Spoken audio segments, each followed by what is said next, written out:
The dust kicked up by Detective Maria Santos's patrol car settled slowly in the evening air of the San Carlos Apache reservation. She had been called to investigate a disturbance at the old trading post, but what she found there would haunt her for years to come. Thomas Crowfeather, known to everyone simply as Apache Tom, stood outside the weathered building, his weathered hands shaking as he fumbled with his keys. At 68, Tom had seen everything the reservation had to offer, good and bad.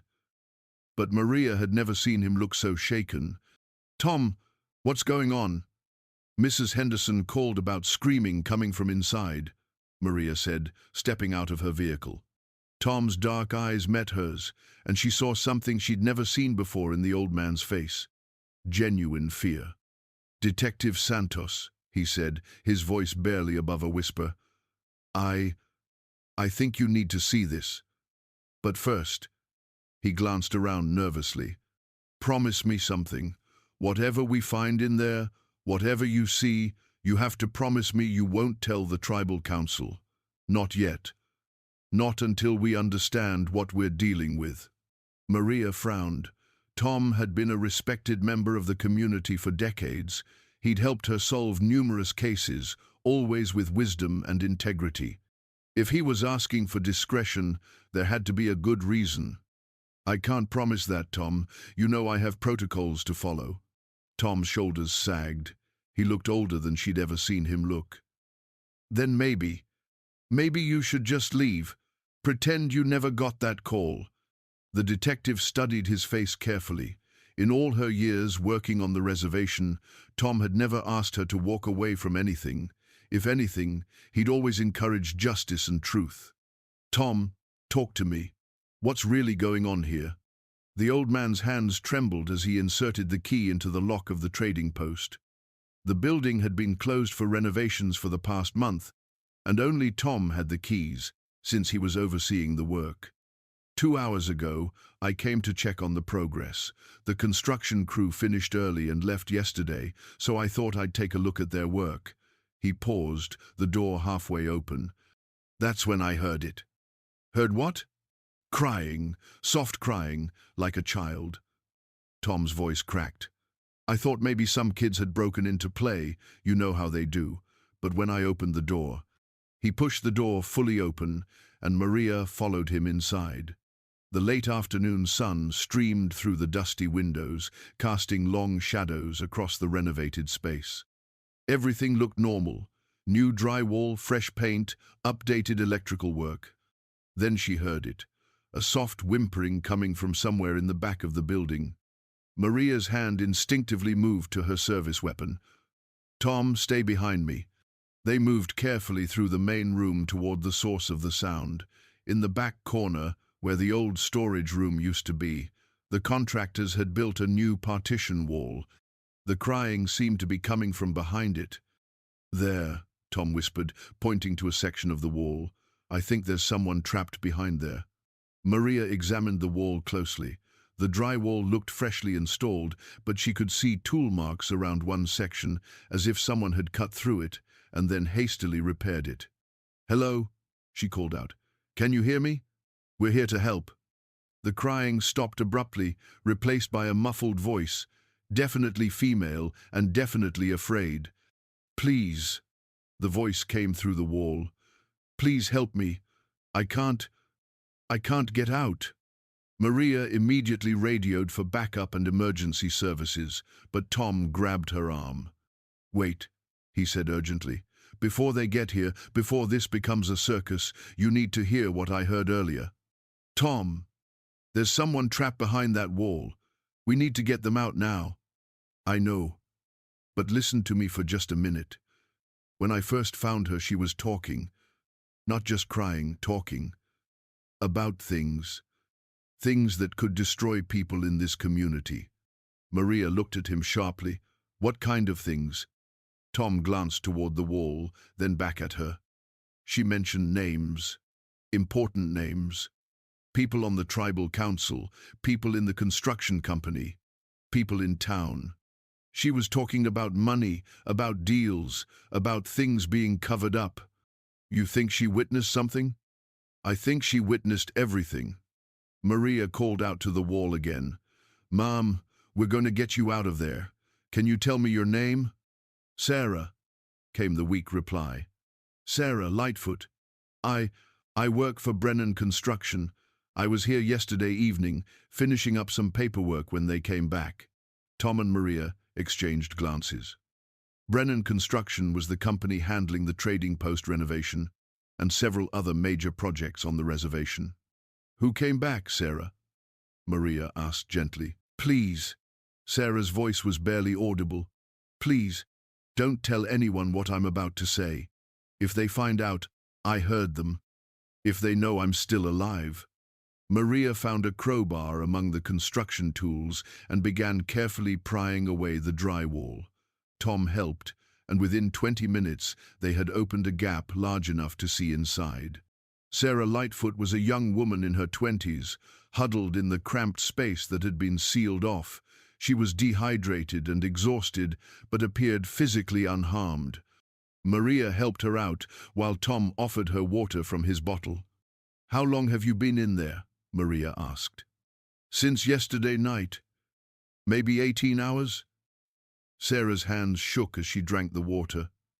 I thought I was going to die in there. Sarah, I need you to tell me what happened. Who did this to you? The young woman looked around nervously, as if expecting someone to jump out of the shadows. Yesterday evening, around 7, I came back to get some blueprints I'd forgotten. The crew had already left, but I have a key because I'm the project coordinator. She paused, taking shaky breaths.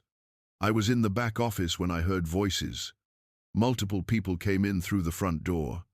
I thought it was weird because the building was supposed to be empty, so I stayed quiet and listened. What did you hear? Tom asked gently. Sarah looked at both of them, her eyes wide with fear.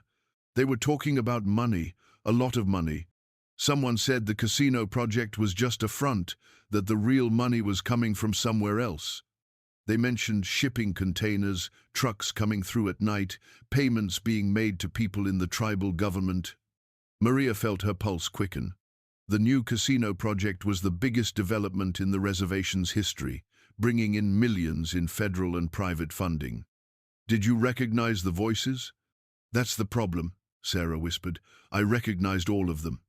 Sarah's voice dropped to barely above a whisper as she continued her account.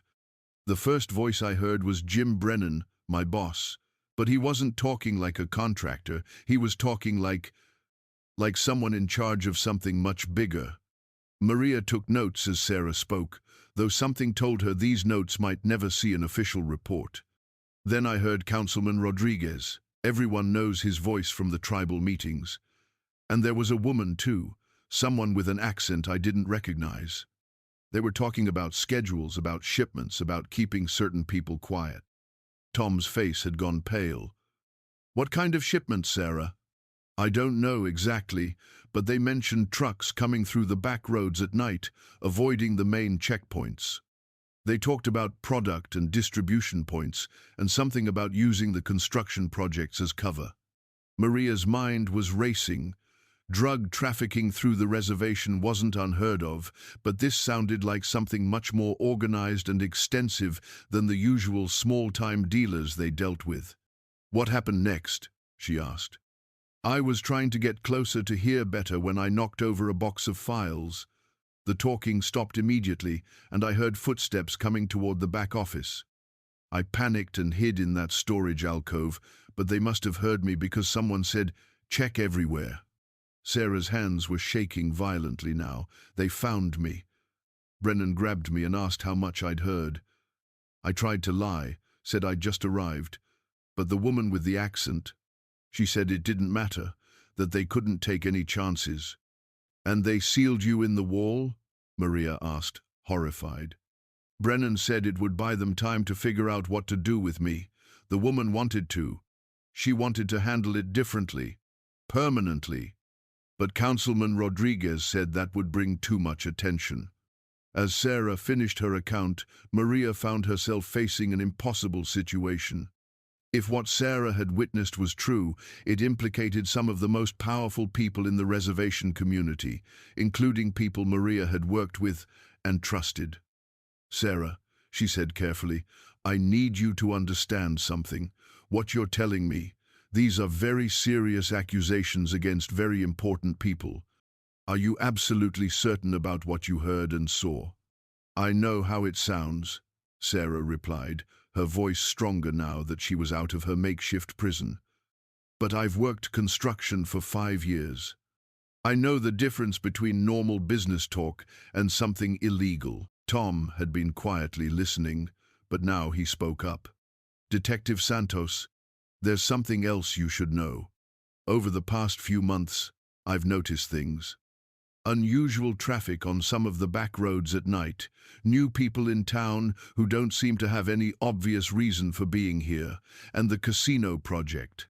Some of the permits came through awfully fast for such a big development." Maria felt the weight of the situation settling on her shoulders. As a law enforcement officer, she had a duty to investigate. But as someone who lived and worked in this community, she also understood the delicate balance that kept the reservation functioning. "Please," Sarah said again, echoing the words that had started this whole ordeal, "please, don't tell anyone. At least, not yet. If they find out I'm alive and talking, they'll finish what they started." Maria looked at both of them, Sarah with her pleading eyes, and Tom with his weathered face full of concern and wisdom. "I need to make some calls," she said finally, "but not the ones you might expect." Over the next hour, as the sun began to set over the reservation, Maria made a series of careful phone calls. Not to her usual contacts in the tribal police or the FBI, but to people she trusted implicitly, people who had no connection to the casino project or the construction contracts. Meanwhile, Tom had taken Sarah to his own house, a modest home about a mile from the trading post. Maria met them there after making her calls. "I've reached out to some people," she told them. "Federal investigators who specialize in this kind of thing, people who work outside the normal channels. But it's going to take time to set up a proper investigation." Sarah looked exhausted but relieved. "What happens to me in the meantime?" "You stay hidden," Maria said firmly. "As far as anyone knows, you disappeared yesterday night. Maybe you left town. Maybe you went to visit family. We need to keep it that way until we have enough evidence to move against these people." Tom nodded. "She can stay here. My nephew lives in Phoenix. I'll tell people she's my grandniece, came to help take care of me for a few weeks." "But what about my job, my apartment?" Sarah asked. "Your job is the least of your worries right now," Maria replied. "If what you overheard is true, these people have too much to lose to let you live. We need to be very careful about how we handle this." The detective paused, looking out the window at the darkening sky. "There's something else.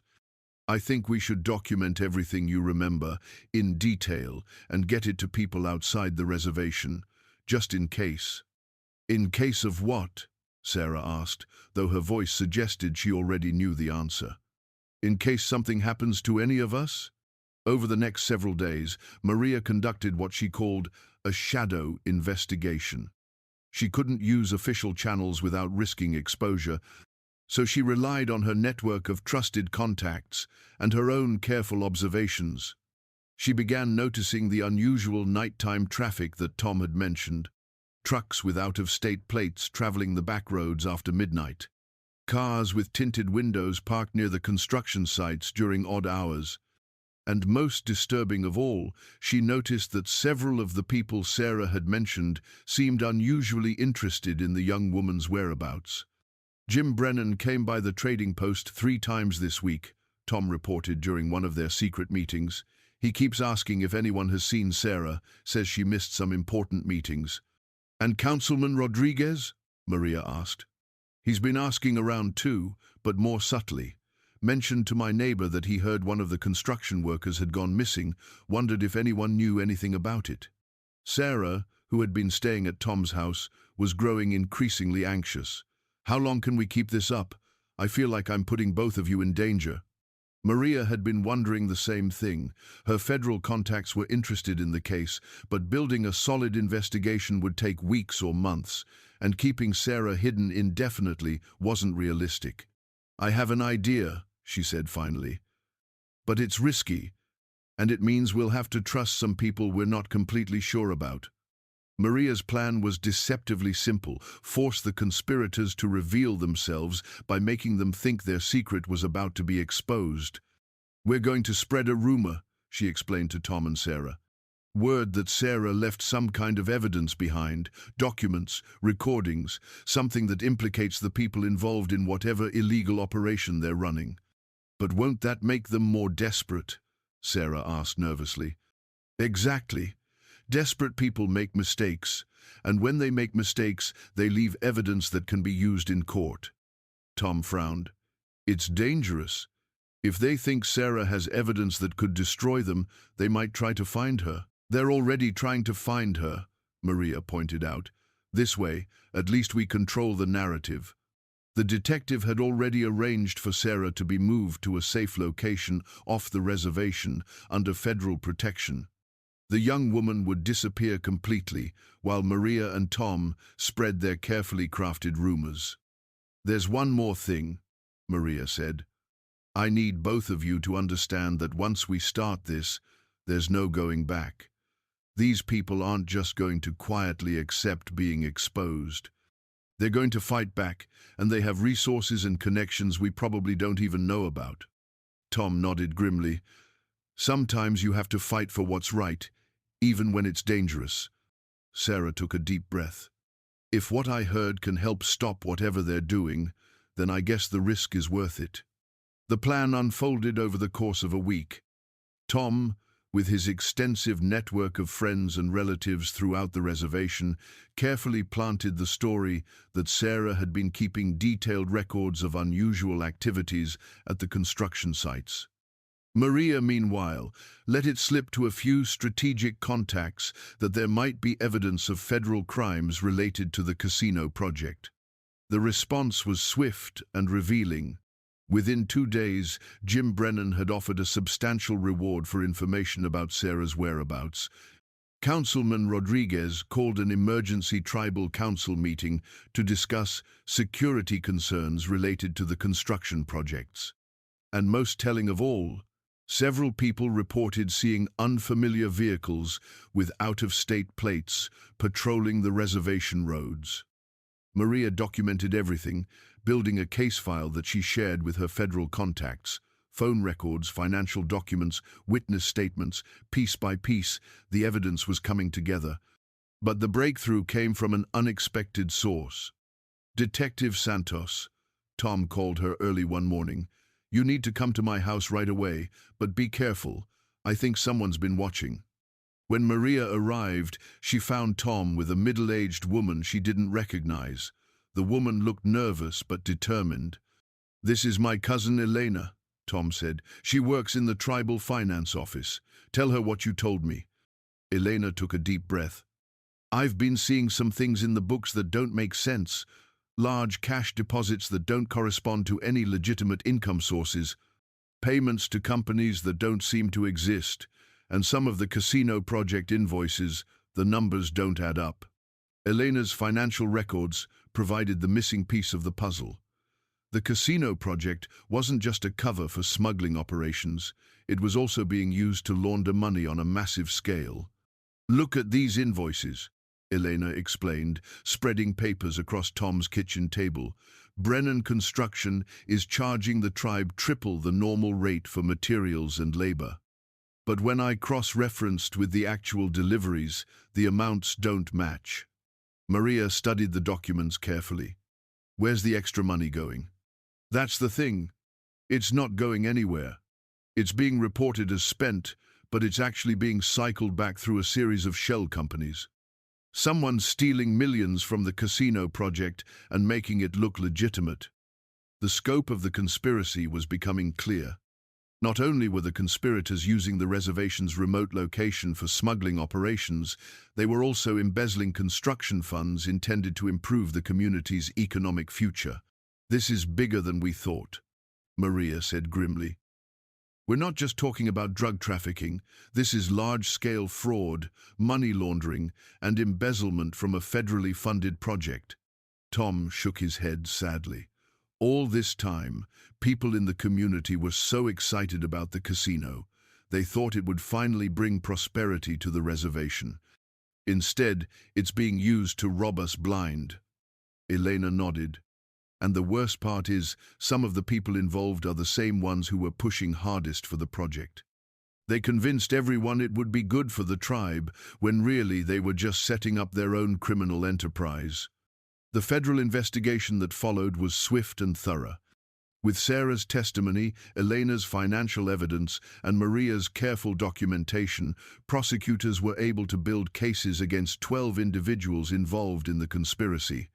Jim Brennan was arrested on charges of fraud, money laundering, and kidnapping. Councilman Rodriguez faced federal charges related to embezzlement and racketeering.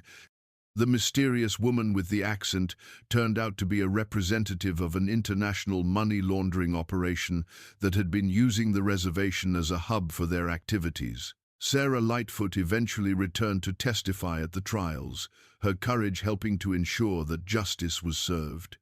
The convictions resulted in prison sentences ranging from 5 to 20 years, and the recovery of over $8 million that had been stolen from the casino project. But perhaps most importantly, the investigation led to broader reforms in how reservation development projects were managed and overseen. New transparency requirements, independent auditing, and community oversight helped ensure that future projects would truly benefit the tribal community. Maria continued her work as a detective, but the case changed her perspective on the complexity of law enforcement in small communities. Tom became something of a local hero, though he consistently deflected praise, saying he had simply done what anyone should do when faced with injustice. And the trading post? It was finally renovated properly, with legitimate contractors and honest accounting. It reopened 6 months later as a community center, hosting tribal meetings, cultural events, and educational programs for local children. Detective Maria Santos stood outside the old trading post, now bustling with activity as children attended an after-school program inside. The building had been transformed from a crime scene into a symbol of community resilience. Tom Crowfeather, now 71 but still sharp and active, approached her with a cup of coffee. "You know," he said, settling beside her on a bench, "Sarah called me last week. She's doing well in Denver, working for a construction company that specializes in tribal projects. Says she's learned to trust her instincts about when something doesn't seem right." Maria smiled. "Good for her.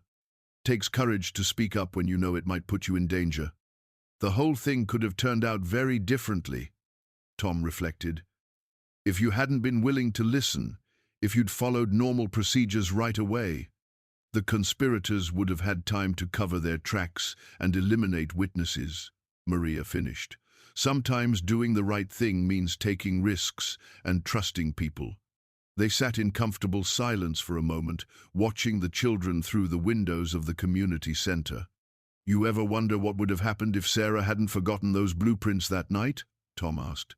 "Sometimes," Maria replied. "But I think people like Brennan and Rodriguez would have been caught eventually. Greed and corruption have a way of exposing themselves, given enough time." Tom nodded thoughtfully. "My grandfather used to say that secrets are like water. They always find a way to the surface, no matter how deep you try to bury them." As the sun set over the San Carlos Apache reservation, painting the desert sky in brilliant oranges and purples, Maria reflected on the truth of those words. Some secrets were meant to be kept, protecting the innocent and preserving privacy. But other secrets, the ones that covered up injustice and harm, those were meant to be brought into the light. The sound of children's laughter drifted out from the community center, a reminder that sometimes the most important battles are fought not for glory or recognition, but simply to protect the future of a community and the people who call it home. In the end, Sarah Lightfoot's desperate plea, "Please, don't tell anyone," had been transformed into something else entirely. A call for truth, justice, and the courage to stand up for what was right, even when it was dangerous to do so.